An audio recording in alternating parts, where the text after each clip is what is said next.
ายดีสวัสดีบรรยากาศยามแรงๆพี่น้องพอน้ำพอตากันอยู่ที่แคมป์คลองคือเก่าพี่น้องน้องจ้าเขาบริมานี่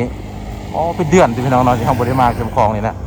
เป็นเดือนพี่น้องเป็นเดือนปลายที่เขาบริมาเลาะแคมป์คลองนี่รู้สึกแบบแคมป์คลองนี่รู้สึกว่านำที่แห้งโอ้พี่น้องน้ำคลองคือเพิ่นน้ำคลองเนาะโอ้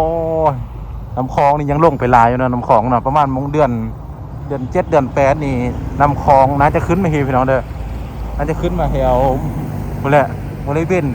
ก็ไม้แถวเนี่ยเนาะเป็นก็เป็นดอนนี่ก็น่าจะท่วมพี่น้องโซนปีกายนี่เข้ามานี่น้ำอยู่แถวนี่เลยน้ำนะแม่นอยู่แถวบริเวณนี้เลยนะน้ำแม่นให้น้าให้ตากันไปดนเติร์พี่น้องวันนี้ก็โอกาสดีพี่น้องได้มาพาพี่น้องมาเบิ่งบรรยากาศแคมป์คลองพี่น้องส่วนนี้ก็อยู่ฝั่งนี่ก็ฝนตกตลอดเนาะอยู่ลาวของเฮาฝนตกตลอดทุกมือ เราตกทุกมือเลยฝนแม่นตกทุกมืออีดีแหละมื้อนี้ก็เดินสายเดียวพี่น้องอีกแล้วนะเดินสายเดียวคือเก่าคือเดิมพี่น้องแถวโซนนี้ก็คืออันนะทางย่างไปหาคือโซนแคมป์คลองเนาะย่างกำลังก็คือบอลเฮาไปไฮแต่ละเทื่อมันจะมีบอลกลางเต็นท์กลางหยังบอลปิกนิกเนาะแม่น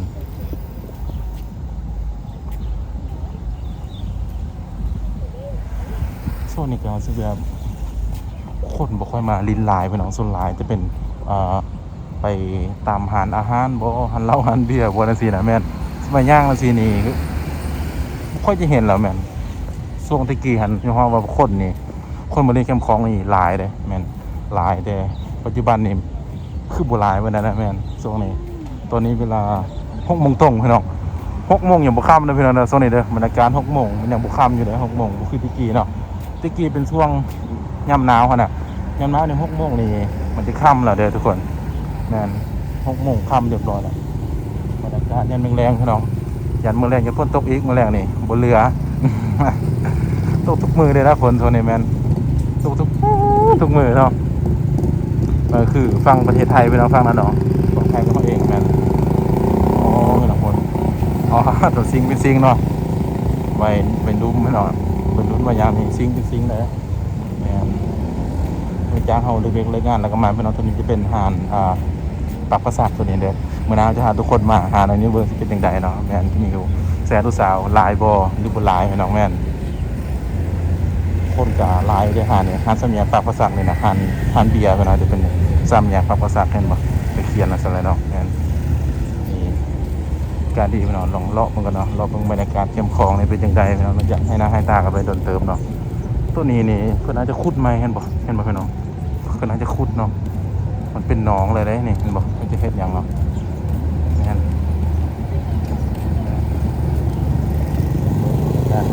นี่ตัวนี้ลงไปโซนอลุ่มเนาะลงไปโซนอลุ่มพี่น้องลงไปแถวโซนอลุ่มก็คือปากว่าซักโรงเรียนพี่น้องโรงเรียนปากว่าซักเองนี่โรงแรมอมรีพี่น้องเนาะเดี๋ยวนี้อ๋อโรงแรมนี่พี่น้องตอนรับต่างประเทศหลายเลยโรงแรมตัวนี้มันคนหลายเลยที่เฮามาเมื่อนี้ก็ลองมาให้ทุกคนในบนในส้มของเราหนึ่งอย่างให้นะให้ตาที่เขาบริมาเก็บกองเลยขี้เหงื่อก็คือว่าอะไรพี่น้องเนาะขี้เหงื่อจากฮกเลยพี่น้อง อันนี้คือเราชีวิตจริงความเป็นจริงเลยเนาะจะให้ทุกคนในบนในส้มมาแหละแต่ว่าบางโซนก็สะอาดอยู่บางโซนก็บ่สะอาดพี่น้องทางด้านนี้ก็คือโอเคอยู่สะอาดพี่น้องเนาะด้านนี้ก็คือว่าอะไรก็ทิมสะเด้อสะนิดนึงสาวพี่น้องไอ้ยาพี่น้อง เสียดูสาวลายพี่น้องมาไปดันรูปดันเทิงไหนเด้อทีนี้เด้อเรียกว่าเฮาย่างมาข้างหลังเนี่ยคนคือแบบบ่มีคนเลยนะแม่นนี่คนเริ่มมาแล้วพี่น้องครับส่วนหลายจะมาโซนอันนี้หลายทางโซนอื่นแม่นจะหาทุกคนย่างบรรยากาศเด้อคลิปนี้ถ่ายยาวนี่จุดฝักรถนั่นเลยเนาะแม่นจุดฝักรถพี่น้องแม่นซึ่งนี่ก็รู้สึกแบบเริ่มเปลี่ยนแปลงไปหลายแล้วแม่นเราเก็บของคือตะกี้เนาะที่ทำแบบคนนี่หลายพี่น้องแม่นหลายหรือว่ามันยังบ่ทันค่ำอยู่คนก็ยังบ่ทันมาหลายนะปกตินี่คนจะหลายเลยเด้6:00 นพี่น้องแม่น6:00 นตรงมันยังบ่ค่ำอยู่นั่นคือเป็นโซนอาหารการกินพี่น้องโซนนั้นเด้อเดี๋ยวเขาจะไปด้านนั้นแม่นอาหารการกินมาคนเดียวพี่น้อง ฟอยนิดนึงเขาจะหายเขาจะหายโซนด้านนี้แล้วก็เขาไปเลาะเบิ่งเครื่องเบิ่งของเลยเนาะโอ้โหเช็คเบิ่งราคาสินค้ามันเป็นจังไดพี่น้องแม่นมันแบบ โอเคอยู่บอสินะมันโอเคอยู่บอหรือบ่โอเคกันนะเนี่ยฟังรถเฮาด้านนั้นพี่น้องรถเฮาบ่ได้ไปเข้มคลองไอ้โดนเติมเนาะเฮาบ่ได้ย่างไปส่วนนั้นนี่เป็นคือสิคักพี่น้องถ้าได้ย่างไปนั่นคือสิคักหลาย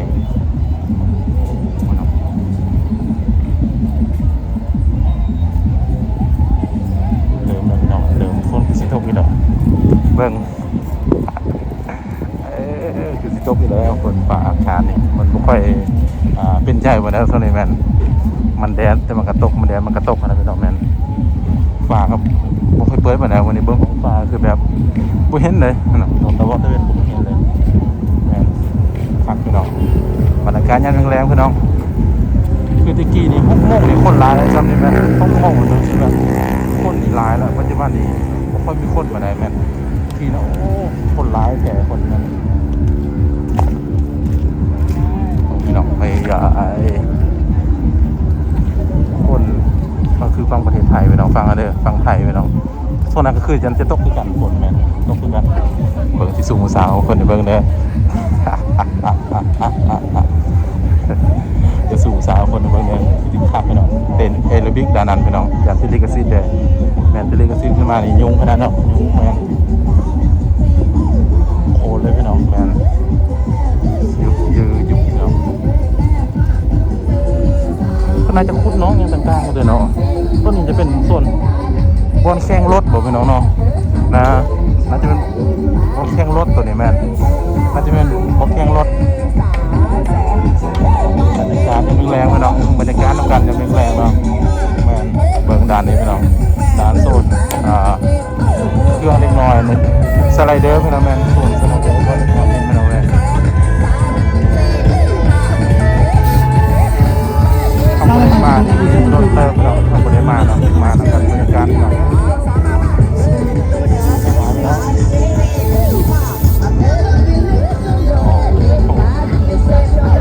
คนยังโบราณไปไหนแม่งคนร้ายขนาดจะพักมันเอาแม่งคนยังโบราณดูดิเนาะคนยังโบราณไปไหนไม่หรอกเล่น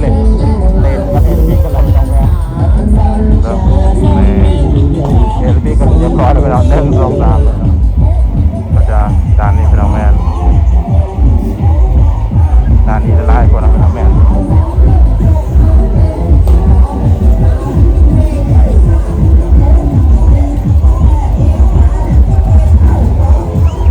สลายจุดเข้มข้นนี่มันจะเป็นแบบจุดสุ่มเป็นน้องแมนเป็นจุดสุ่มของคนเลยที่มาลายสุดแมน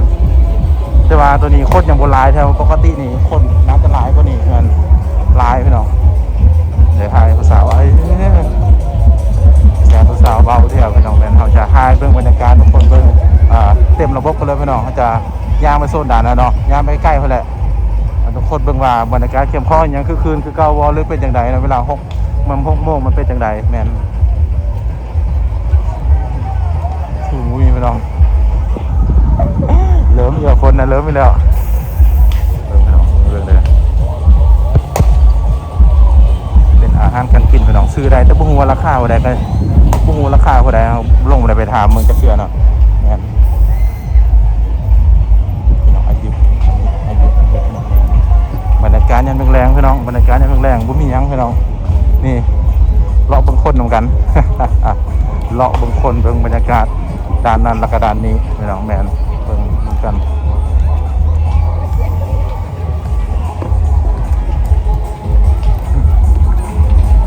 พี่น้องโอ้คือดึกหมูเปิดได้พี่น้องบางทางก็เปิดบางทางก็บ่เปิดพี่น้องยึบ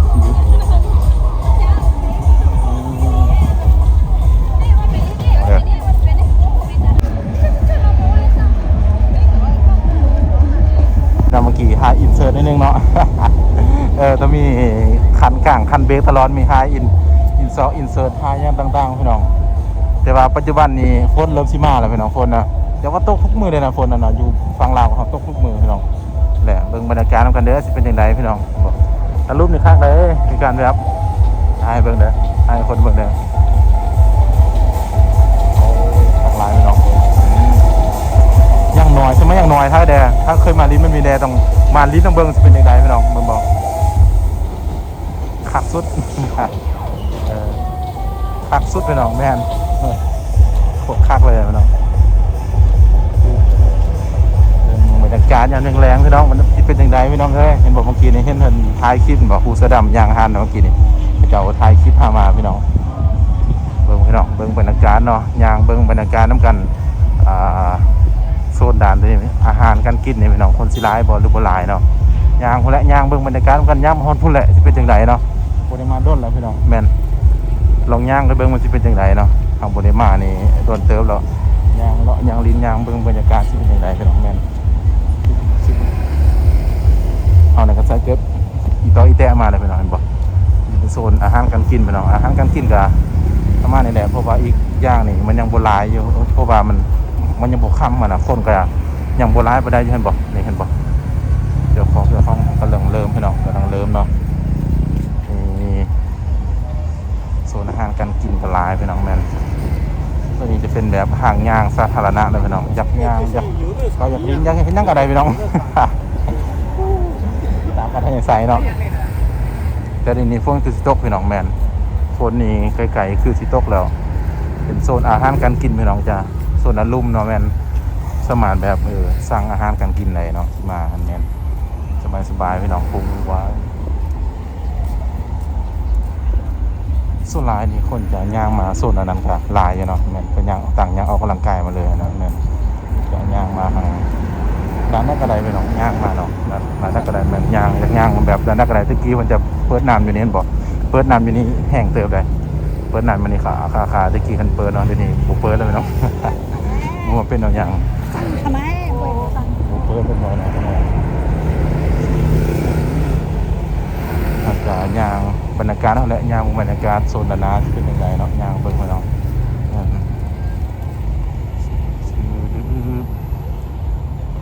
มาคนเดียวกับยักษ์สีงอมเงาๆนึงเด้อพี่น้องยักษ์สีงอมเงานึงปกติมีหมู่มีคู่มานำกะอยากคักกว่านี้ขนาดแม่นมากะได้ว่าได้ลมกันอย่างต่างๆกันได้ลมอย่างกันซึ่งนี่ก็คนก็ทำว่าหลายบ่ก็เบิ่งกันว่าหลายแต่เจ้าของแม่นคือว่ากตินะปกติคนจะลายกว่านี้แม่นลายกว่านี้แต่ว่าเดี๋ยวนี้นี่คนบ่ฮู้เนาะหลายปานใดแม่นมีแต่บ่หลายเนาะช่วงนี้แม่นเป็นแบบฝนฟ้าอากาศบ่ฝนคือสิตกพี่น้องเริ่มใหม่แล้วเด้ฝนพี่น้องซิบิลีไปเซาไสแต่ละมือขนาดดีได้ทุกมือทุกยามล่ะซิบิลีอยู่ใส่พี่น้องบ่ฮู้แนวซิลีเด้บ่ฮู้แนวสิไปเลาะไปใส่เพราะว่าฝนนี่มันตกทุกมือเลยนะฝนแม่นสิไปเลาะไปลิ้นไปกินไปเที่ยวอยู่ใส่กันยากซะนี่ยากพี่น้องมากินเด้อเพิ่นว่าแม่นอากาศนี่จะย่างมือแล้วเนาะย่างเบิ่งบรรยากาศอากาศจังย่างกลับไปส่วนนั้นแม่นย่างกันถ่ายเบิ่งถ่ายวิวให้ทุกคนได้ชมเนาะถ่ายวิวด้านนี้กันเด้อว่าบรรยากาศทางโซนทางเข็มคล้องเนี่ยโซนทางย่างนี่เนี่ยจะมีคนร้ายบ่หั่นน่ะหลังจากบ่ได้มาโดนเติมหั่นน่ะลองเบิ่งให้น้องแม่นโอ้บางคนก็มาแล้วออกกำลังกายไปน้องเนาะคันหาเป็นไปได้ก็อยากให้ย่างไว้เนาะเพราะว่ามันจะเป็นโซนทางย่างเนาะตัวนี้นะแม่นแต่ว่าโซนแรกให้มาเล่นออกกำลังกายแต่มันก็บ่ค่อยปานใดพี่น้องแม่นบ่ค่อยปานใดย่างไรกลัวพี่น้องย่างมันจะคักกลัวนะมันเฮาย่างแบบมันจะเขาคิวเขาพิษเขาขี้งวดแล้วใช่ว่าเขาขี้ระเบียงเนาะอาหารระเบียงเนาะบรรยากาศยามแรงๆพี่น้องแม่นคนก็เริ่มลังไล่กันเข้ามาพี่น้องแม่นทำกันผิดกับบุกินน้องปุ๊บเบิ่งพี่น้องจะเป็นอาหารการกินเพราะนี่สิเนี่ยก็ได้พี่น้องเลือกได้อาหารการกินพอบุฟเฟ่ต์ก็มีครบพี่น้องขาดสุดพี่น้อง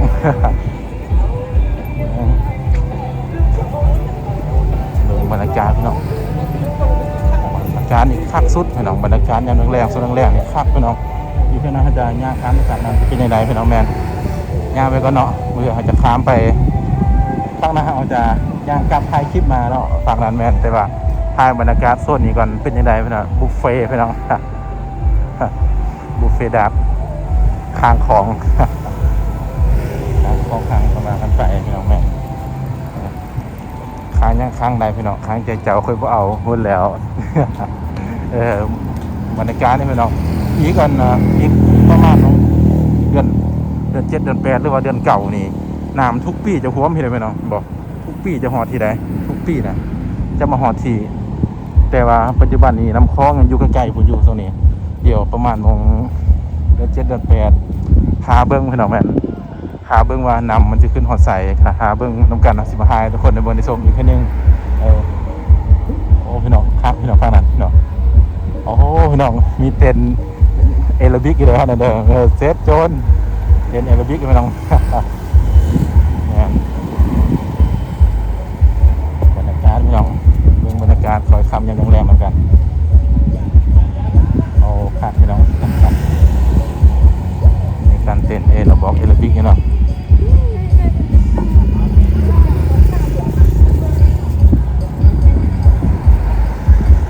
บรรยากาศพี่น้องเอาคักสุดพี่น้อง บรรยากาศยังแรงกันพี่น้องช่วงนี้น้ำคลองอาจจะบุกขึ้นล่างกันนะเดี๋ยวอีกจากนั้นเขาจะยางส่วนอารมณ์มันจะถ่ายคลิปส่วนอารมณ์ให้เขาจะเต้นเอโรบิกไลน์พี่น้องดันลุ่มมาเนาะเป็นจังใดพี่น้องเบิ่งบรรยากาศโอ้โหโซนนี้เนาะ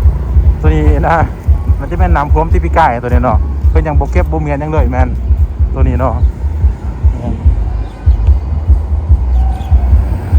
หักหลายพี่น้องมุดอีปุยนะโซนนี้เนาะ หลังจากเขาบ่ได้มาโดนโอ้บ่ได้หายฮอดที่จะเคลือปัจจุบันเบิ่งยานพินีน้ำคลองกันนาจะขึ้นฮอดที่อยู่น้ำคลองแม่นโอ้ยน้องฟ้ามืดมองพี่น้อง คนคือสิตกอะไรนะบนเรือแล้วตก100%แล้วเบิ่งนี่เบิ่งสภาพแล้วส่งคือขนาดพี่น้องแม่นคือสิตกคักคน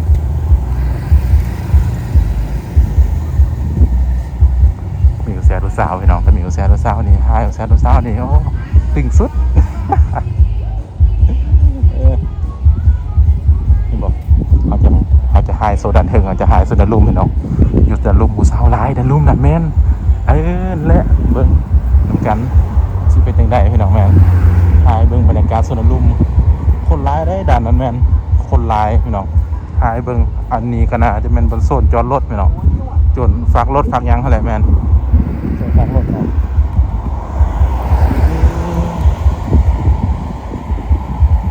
น้องไปคนก็บอกว่ามีเลยมาฮอดทีแล้วพี่น้องเอามาฮอดนะ มาฮอดนะปั่นเจ้าอนุเนี่ยพี่น้องไม่ค่อยจะมีคนพี่น้องแม่นในห้องหุบปั่นนี่นะคนบ่มีแถวนี้นะแม่นคุณละคันใกล้แถวนี้ไปแล้วก็มีพี่น้องคนแม่นเอามาให้ผู้เที่ยวประหยัดแบบ CII นิดนึงเดี๋ยวพอแต่ผู้สาวอยู่ส่วนดุมแม่นลายเฮงพี่น้องแม่นสาวหลายได้ที่ดุมนะคนกาหาสู่หาแฟนมาออกกำลังกายพี่น้องเลยว่าไม่ว่ามาซื้อเครื่องซื้อของเนาะยามแรงๆอะไรแม่นซื้อเครื่องซื้อของซื้อหั่นซื้อนี่ซื้อยังก็ซื้อเนาะ ซื้อแล้วแต่เนาะสุดแล้วแต่ถ้าจะซื้อกันหามีเงินนี่ซื้อได้ทุกอย่างแม่นซื้อได้รถแม่นอาจจะย่างไปโซนด่านที่เฮาแบบกินอะไรก็เพอเนาะบ่กินเพอกินนั้นแต่ละเทื่อเด้กินสินดาสินจุ่มแต่ละเทื่อนะโซนนั้นๆเนาะแม่นอาจจะลงตัวนี้เขาจะหายไปเลยพี่น้องจะมาเดี๋ยวจะมาหนึ่งพี่น้องย่างไปนี้ก่อนนั่นแหละพี่น้องถ้าที่มักจะมีอย่าลืมเนาะฝากไลค์ฝากแชร์ฝากติดตามเขาจะบริหารคลิปใหม่ๆพี่น้องแม่นของสองเองนะพี่น้องเลยนั่นทุกไลค์คนทำไมคนยังกระไดคนยังกระไดที่ใดเบิ้งคลิปนี่พี่น้องแอนก็มาเลาะเบิ้งบรรยากาศยังแรงพี่น้องบรรยากาศยังแรงนี่เป็นจังไดพี่น้องอยู่ฝั่งลาวเขาอาการนี่มันเป็นจังไดแท้เนาะปัจจุบันนี่ก็คนก็ร้ายแน่ใช่ไหมอันนี้เห็นบ่เนี่ยบ่ทำไปกินสินะแต่ละเทื่อพี่น้องนั่นแหละไปก่อนนะพี่น้องบ๊ายบายนะกู๊ดบายพี่น้องไปกันเด้อบาย